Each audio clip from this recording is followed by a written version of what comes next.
ইহুদিরা আজকের গাজার মুসলমানদের উপরে,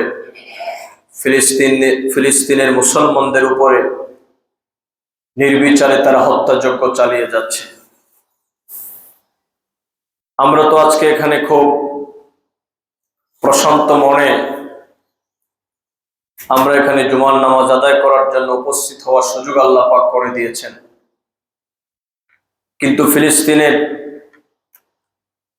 আমাদের মুসলমান ভাই বোনেরা আগামীকাল তারা বেঁচে থাকবে কিনা, বা দুপুরে তারা কি খাবে, বা একটু পরেই তাদের জীবন বাদ থাকবে কিনা, এই শঙ্কায় তারা দিনাতিপাত করছে।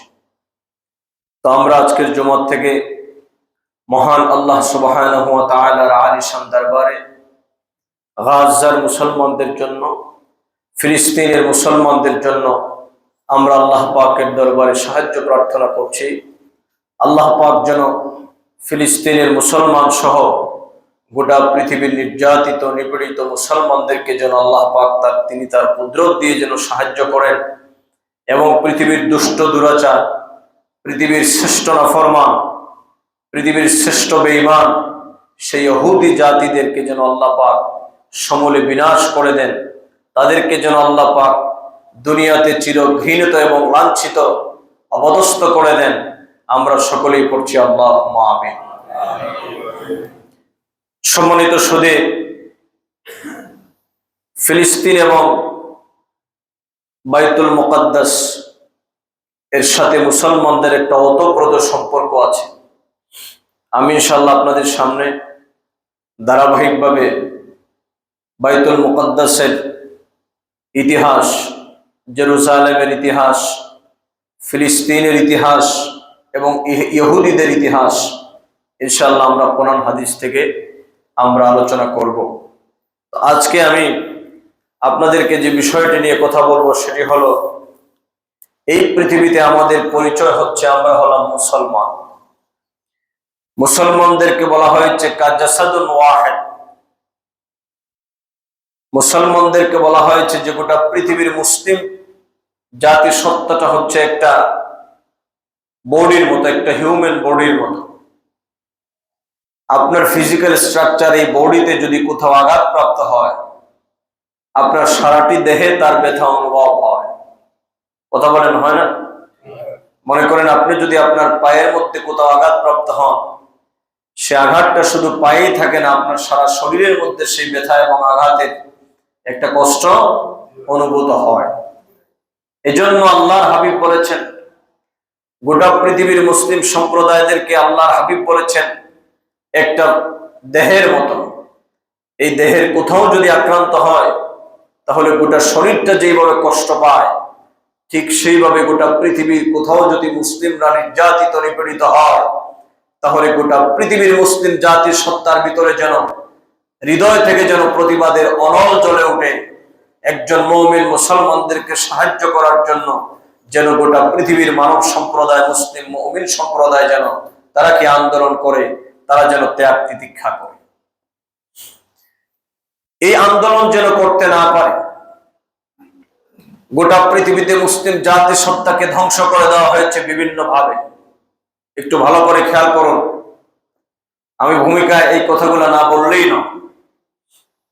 গোটা পৃথিবীর মুসলিম জাতি সত্তা এক থাকার কথা ছিল, কিন্তু আমি যদি আজকে আপনাদেরকে প্রশ্ন করি, আপনারা বলুন তো গোটা পৃথিবীর মুসলিম জাতির সত্তা কি এক আছে? একটু কথা বলেন, এক আছে? বরং আমরা দেখতে পাচ্ছি যখন আমার মুসলিম ভাই ফিলিস্তিনের গাজার মুসলিম ভাইদেরকে নির্বিচারে পাখির মতো গুলি করে যখন ইসরায়েলি সেই বেঈমানিরা, ইহুদিরা যখন ধ্বংস করছে, হত্যা করছে, সেখানে আমরা দেখছি ইরান আমার মুসলমান ভাইদেরকে ফুসকে দিয়ে আজকে তারা নীরব দর্শকের ভূমিকা পালন করছে। মিশরীয়রা আজকে তাদের নদীপথ রক্ষার জন্য মার্কিন যুক্তরাষ্ট্রের সাথে তাদের সুসম্পর্ক বজায় রাখার জন্য তারা নীরব দর্শকের ভূমিকা পালন করছে। আর সৌদি আরবের কথা তো আর নাই বললাম, কারণ সৌদি আরবের মুসলমান যেই দুনিয়া আছে, এই দুনিয়ায় আর ইহুদি খ্রিস্টান দরকার নাই মুসলমানদেরকে ধ্বংস করার জন্য। এগুলো আপনারা জানেন। এদের মতো এত বড় বেঈমান এত বড় মুনাফিক, এত বড় কাযযাব এই সৌদির প্রেসিডেন্টের মতো গোটা পৃথিবীতে এত বড় বেঈমান আর মুনাফিক বর্তমান পৃথিবীতে আর কেউ নেই। একদিক দিয়ে ওরা হচ্ছে ইসলাম আর মুসলমানদের প্রকাশ্য শত্রু, অপর দিক দিয়ে ইরান হচ্ছে মুসলমানদের প্রকাশ্য শত্রু। সেটা বুঝতে শুরু করেছে মানুষেরা। এই ইরানিদের জন্ম ইতিহাস যদি আপনি দেখেন, এদের মূল যে শিয়া, এই শিয়াদের বাপদাদা ছিল ইহুদি। তো আমাদের দেশীয় প্রবাদে একটা কথা আছে যে জাতের টান, কথা বলেন ঠিক কিনা? এগুলা বলবো আপনাদেরকে, এগুলো একাডেমিক আলোচনা আপনাদেরকে বলা দরকার। এই জন্য আজকের গোটা পৃথিবীর মুসলিম জাতির সত্তা কিন্তু এক নয়, বরং গত 2-3 দিন যাবৎ সোশ্যাল মিডিয়ায় আমরা দেখতে পাচ্ছি ফিলিস্তিনের মুসলমানদেরকে, বাইতুল মুকাদ্দাসকে দখল করে রেখেছে যে ইহুদিরা, সেই ইহুদিকে, সেই ইসরায়েলিদেরকে দাওয়াত করার জন্য সৌদি আরবের পররাষ্ট্রমন্ত্রী তিনি নাকি সেখানে গমন করছেন, ইসরায়েলের নেতা নেতৃবৃন্দদেরকে সৌদি আরবে দাওয়াত করার জন্য। তাহলে দেখেন বিষয়টা কি? বিষয়টা হচ্ছে আপনার দুশ্মনের সাথে যদি কারোর সম্পর্ক থাকে, ওই ব্যক্তি কি আপনার বন্ধু না দুশ্মন? এটা হচ্ছে বন্ধুর বন্ধু বন্ধু, আর বন্ধুর শত্রু শত্রু। এটা মনে রাখতে হবে আমাদেরকে। আপনার যদি কেউ বন্ধু হয়, তাহলে ওই বন্ধুর বন্ধুকে আপনি বন্ধু মনে করা লাগবে। আপনার বন্ধুর যদি কোনো শত্রু হয়, লজিক্যালি ওই শত্রুকে আপনার শত্রু মনে করা লাগবে। কিন্তু আপনি একজনের সাথে বন্ধুত্বতা করলেন, আবার তার প্রকাশ্য দুশ্মনের সাথে মহরম ধরম সম্পর্ক রাখলেন, এটা ইসলাম সমর্থন করে নাই। গোটা পৃথিবীতে বর্তমানে দেখতে পাচ্ছি ইহুদি আর খ্রিস্টানরা তো আছেই আমাদের দুশ্মন। কারণ আল্লাহ পাক বলেছেন দুইটা জাতি কোনোদিন মুসলমানদের বন্ধু হবে না। ওয়ালান তারবা আনকাল ইয়াহুদু ওয়ালান নাসারা হাত্তা তাত্তাবিয়া মিল্লাতাহুম। আল্লাহ বলছেন, ওগো হাবিব, দুইটা জাতিকে আপনি কোনোদিন মুসলমানদের উপর রাজি এবং খুশি দেখবেন না। একটা হচ্ছে ইহুদি আর একটা হচ্ছে নাসারা। তাহলে কথা বুঝে থাকলে জবাব দেন, ইহুদি আর নাসারারা, খ্রিস্টানেরা মুসলমানদের প্রকাশ্য দুশ্মন। এটা কার কথা? আল্লাহর কথা। যে আল্লাহ বানাইছে ও আল্লাহই বলছে যে ওরা কোনোদিন মুসলমানদের কি হবে না, বন্ধ হবে না। একদিক দিয়ে তারা তো প্রকাশ্য দুশ্মন আছে, অপর দিক দিয়ে আমরা দেখতে পাচ্ছি মুসলিম জাতিসত্তা আর বর্তমান যে জাতিসংঘ, এই বেঈমানদের কথা নাই বললাম। ওরা হচ্ছে আপনার ঘর বাড়ি ভাঙা হবে, আপনার বাড়িঘর পোড়া হবে, আপনাকে আঘাত করা হবে। আর বর্তমান জাতিসংঘের বেঈমানেরা আপনার ঘর বাড়ি দালান সবকিছু পোড়ায় দেওয়ার পরে, জ্বালায় দেওয়ার পরে, আপনি যখন হসপিটালের বেডে আপনার যখন জীবন নিয়ে যখন আপনি একেবারে আপনার মৃত্যুর কাছাকাছি, তখন এসে বলবে, আরে লোকটা কত কষ্ট পাচ্ছে, লোকটা কি পরিমাণ কষ্ট পাচ্ছে। এই হচ্ছে বর্তমান জাতিসংঘের ভূমিকা। এখন প্রশ্ন হচ্ছে বিষয়টা কি? আজকে গোটা পৃথিবীতে আন্দোলন হচ্ছে, আমরা আমাদের বাংলাদেশে আমাদের সামর্থ্য অনুযায়ী আমরা যতটুকু সম্ভব প্রতিবাদ করেছি। আমাদের এই প্রতিবাদ দিয়ে আসলে হচ্ছেটা কি? মূলত কাজের কাজ কিছুই হচ্ছে না। ভালো করে খেয়াল করেন, আপনার আবেগ এক জিনিস আর বাস্তবতা আরেক জিনিস। এবার আসেন আপনাদেরকে আমি একটু হৃদয় থেকে কিছু কথা বলি। আপনারা চোখ কান খোলা মানুষ, জ্ঞানী গুণী শিক্ষিত মানুষ।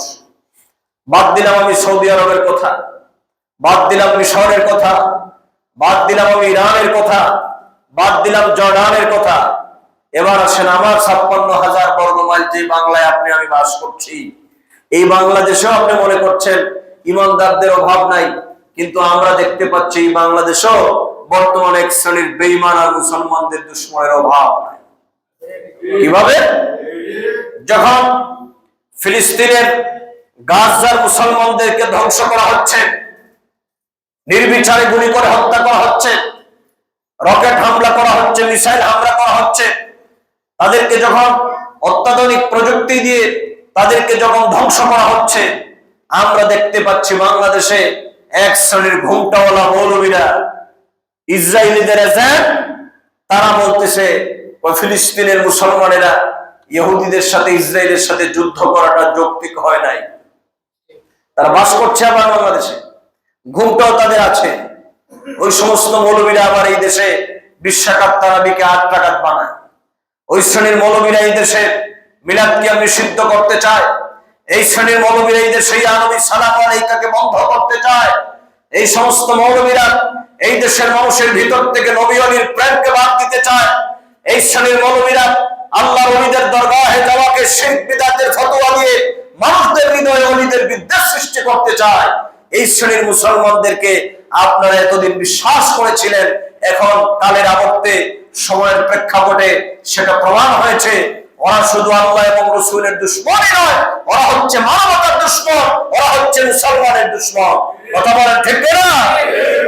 এটা আজকে প্রমাণ।